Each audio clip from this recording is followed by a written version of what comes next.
دریائے فرات کے پانیوں میں کہیں ڈوبتی ہوئی کشتی کو دیکھ رہے ہوتے ہیں. اب یہاں بیٹھے ہیں, اب نیاگرا آبشار کے قریب کھڑے ہوئے لوگوں کو دیکھ رہے ہیں کہ اچھا یہ لوگ ہیں, یہ نیاگرا. پھر آپ کو کوئی کہتا ہے ہیلو, پھر آپ کو پتہ چلتا ہے میں یہاں بیٹھا ہوں. جی وہ آپ کس مقام میں جانا چاہتے ہیں؟ خوبصورت مقام وہ ہے جہاں توکل ہے. توکل سے آگے جائیں گے تو پھر آپ کے اوپر ذمہ داریاں بڑھ جائیں گی. مکمل مسلسل باوضو رہنا پڑے گا اور بہت سارے بد عادات کو چھوڑنا پڑے گا. اسی میں جینا ہوگا پوتر, پاکیزہ, صاف ستھرے لباس کے ساتھ. یہ ولی کا درجہ ہے, اس میں جینا ہوگا. ہرس و ہوس سے پاک, سود و زیاں سے پاک, بے نیازی کا راستہ ہے وہ. تو وہ ایک مشکل راستہ ہے. اس سے پیچھے کچھ پیچھے, مجذوبیت سے پیچھے, اولیاء سے تھوڑا سا پیچھے جب آپ آ جائیں گے, یہ منظر ٹھیک ہے, یہاں قتل نہیں ہوتے. مجذوبیت میں بھی آپ قتل نہیں ہوتے. کہتے ہیں پاگل ہے, پھانسی نہیں لگتا. جو کہتا پھر ایک دفعہ کرو پاگل ہے, پاگل کو کیا سزا دینی ہے, نہیں لگتا پھانسی. توکل میں بھی پھانسی نہیں لگتا, کیونکہ دونوں شعور مل کر کام کر رہے ہوتے ہیں. عقلی روح اور یہ دونوں روحیں اکٹھی مل کر کام کر رہی ہوتی ہیں. لہذا شعور بیدار ہوتا ہے, پھانسی کا خطرہ نہیں ہوتا, چبلی نہیں کرتی. یہ مقام ٹھیک ہے. یہ مقام اس لیے ٹھیک ہے کہ یہ درود کا راستہ بھی ہے اور یہ ڈائریکٹ کا راستہ بھی ہے. دونوں راستے ایک جگہ آتے ہیں تو ایک توازن پیدا ہو جاتا ہے. تو اگر آپ اس سے ہٹ جاتے ہیں وہ مشکل منزل ہے. تو شعور میں جہاں دو آپ کی عقلیں, یعنی آپ کی یہ عقل اور آپ کی یہ دل والی عقل, یہ دونوں روحانی طور پر مل جاتی ہیں, تو پھر آپ ایک متوازن اور شاندار زندگی گزارنے کے قابل ہو جاتے ہیں. یہ کچھ باتیں تھیں کہ وہم, سب سے پہلے وہم ہے, پھر گمان ہے. گمان ناطاقتی کی حالت ہے, بے یقینی کی کیفیت ہے, اور گمان کے آگے عین الیقین کا قائل ہوتا ہے, جہاں بندہ بہت ساری باتیں آپ کے ساتھ ہو رہی ہیں, گزر رہی ہیں, تو یہ یقین ہے.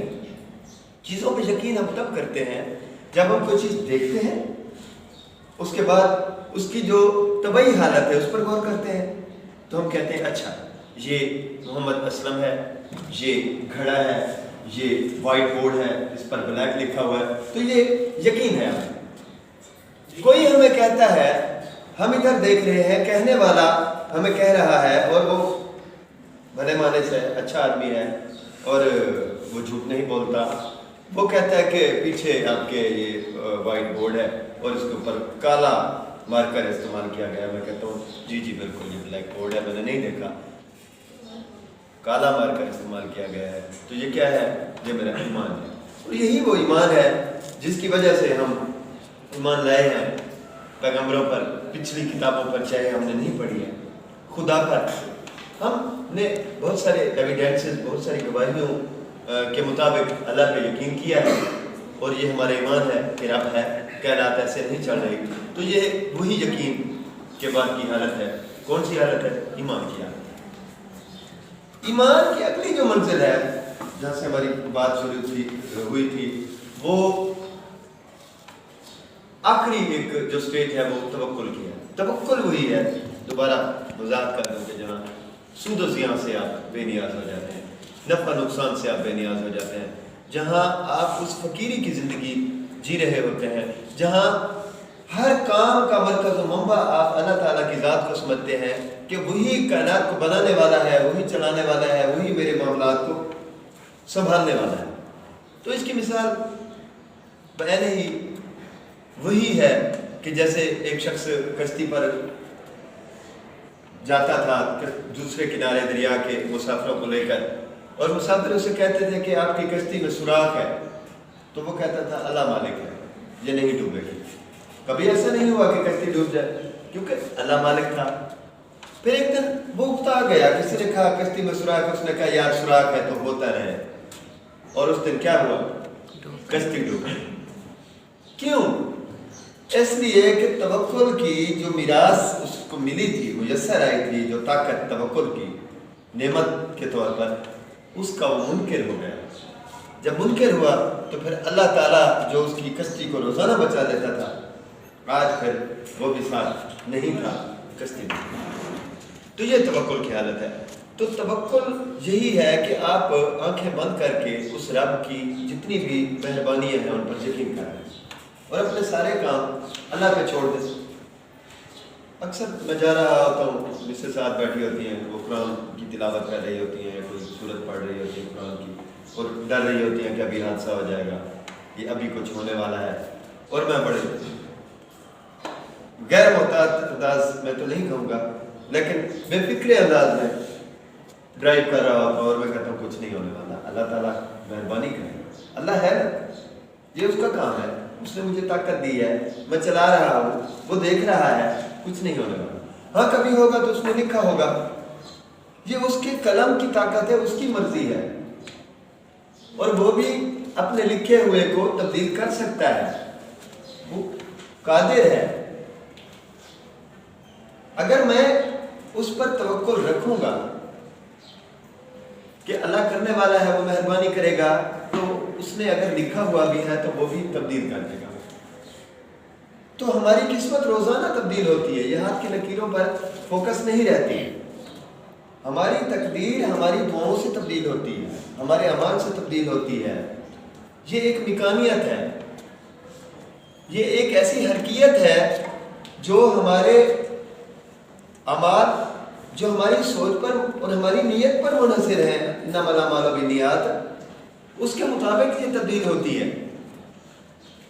ہماری نیت اگر بہتر ہے، ہم نے رزق حلال کمایا ہے، ہم نے بچوں پر حلال خرچ کیا ہے، ہماری سوچ بہتر ہے، ہم لوگوں کے ساتھ تعاون کرتے ہیں، تو پھر یہ ساری طاقتیں ایک ایسی مقناطیسی کوڈنگ میں تبدیل ہو جاتی ہیں۔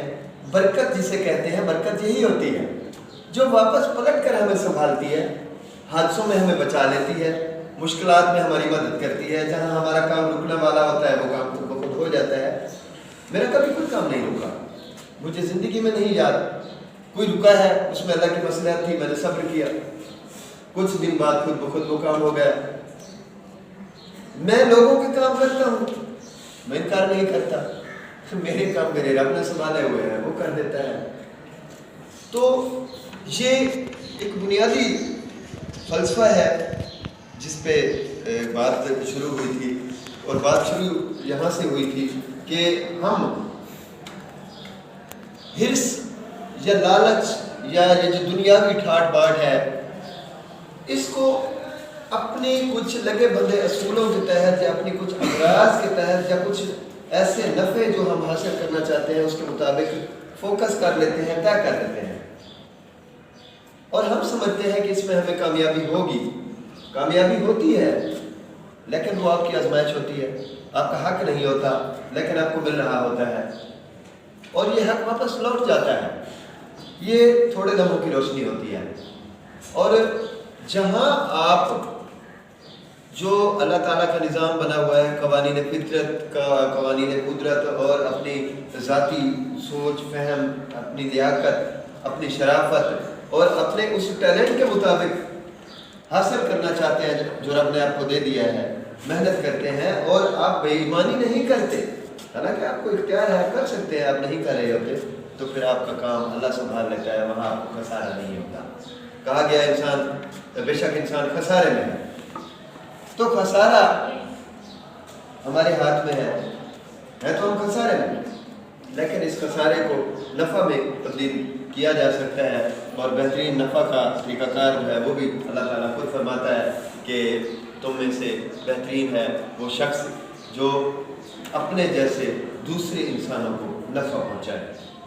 تو جو شخص دوسرے انسانوں کو نفع پہنچاتا ہے تو پھر وہ خود بھی اس نفع سے فائدہ حاصل کرتا ہے، اس کا نفع رب کی طرف سے ہوتا ہے، اور وہ کتنی مقدار میں کس تناسب کے ساتھ آپ کو فراہم ہوتا ہے آپ اس کا اندازہ بھی نہیں کر سکتے۔ رزق بھی اس کی طرف سے ہے، زندگی اور موت بھی اس کی طرف سے ہے، آپ کائنات میں جتنے بھی آپ کو وسائل میسر ہیں یہ سارے وسائل رب کی طرف سے ہیں، تو پھر اگر آپ اس کے باوجود بھی مایوس ہوتے ہیں تو وہاں بھی کہہ دیا گیا کہ مایوسی کفر ہے، مایوس ہونا ہی نہیں، اگر ہوتے ہیں تو پھر آپ کفر کر رہے ہیں، آپ شیطانیت کا رستہ اختیار کر رہے ہیں۔ تو بات وہی آ جاتی ہے کہ ان اللہ مع الصابرین، کہ صبر کریں، جہاں مشکل ہے، دکھ ہے، غم ہے، تو کہا گیا ہے کہ صبر کریں۔ اور پھر یہ بھی کہا گیا ان لیس للانسان الا ما سعى، ان لیس للانسان الا ما سعى، انسان کو بے شک وہی ملتا ہے جس کے لیے وہ کوشش کرتا ہے، انسان کو ملتا ہے۔ اور ہمیں اس حوالے سے بھی گھمنڈ نہیں کرنا چاہیے کہ ہم مسلمان ہیں اس لیے ہمیں ملتا ہے، وہ تو کافر کو بھی روزی دیتا ہے، وہ تو کسی بھی مکتبہ فکر، کسی بھی طبقہ کے فرد کو روزی دے رہا ہے، کیڑے پکوڑوں سے لے کر انسانوں تک ہر ایک کو، تمام مخلوقات کو وہ روزی دے رہا ہے، وہ روزی رساں ہے، تو اس سے فرق نہیں پڑتا۔ تو بحیثیت انسان ہمیں انسانیت کا احترام کرنا ہوگا، اور یہ بنیادی وصف یہی ہے کہ انسانیت کا، امن کا، محبت کا، کہ ہم بحیثیت انسان اپنے جیسے دوسرے انسانوں کی، حیوانوں کی، پودوں کی، پرندوں کی، اس کائنات میں جتنے بھی عناصر فطرت ہیں، ہم ان کی قدر کریں، ہم کسی بھی طرح سے نقصان نہ کریں، ہم کفایت شعاری سے کام لیں، ہم حلال طریقہ اختیار کریں، ہم محبت سے پیش آئیں۔ اور اب دیکھیں کہ دنیا میں جتنے بھی فطور پیدا ہوئے ہیں یا ہو رہے ہیں، وہ اس وجہ سے ہو رہے ہیں کہ مذہبی بنیادوں پر، لسانی بنیادوں پر، تفرقہ بازی کی بنیاد پر، یا معاشی حوالے سے، انڈسٹریل لیول پر، یا سرمایہ دارانہ نظام کے تحت، یا پھر کثیر و ثقافتی جو ایک سیٹ اپ ہے، اس میں کسی ایک ثقافت نے استعماری طور پر جہاں دوسری ثقافتوں کو مرغوب کر کے ایک بڑی ثقافت بنانے کی کوشش کی ہے انڈسٹریل لیول پر کمانے کے لیے دنیا میں، جیسے آپ دیکھیں ملٹی نیشنل کمپنیاں وجود میں آئی ہوئی ہیں اور وہ اپنا کام کر رہی ہیں، تو ان وجوہات کی بنا پر دنیا میں پھر تباہی بھی سامنے آ رہی ہے۔ تو یہ جو لسانی، مذہبی یا معاشرتی یا ایکولوجیکل یا دوسرے جو ایک تعصبات ہیں یا تضادات ہیں، وہ خود غرضی پر مبنی ہیں، تو اس میں آپ دیکھیں کوئی ایک ورلڈ پاور دوسری جو کمزور ممالک ہیں تو یا طاقتیں ہیں، ان کو وہ اپنے زیر نگین کر کے استعماری طور پر ان پہ وسائل پر ڈاکہ ڈالتی ہے۔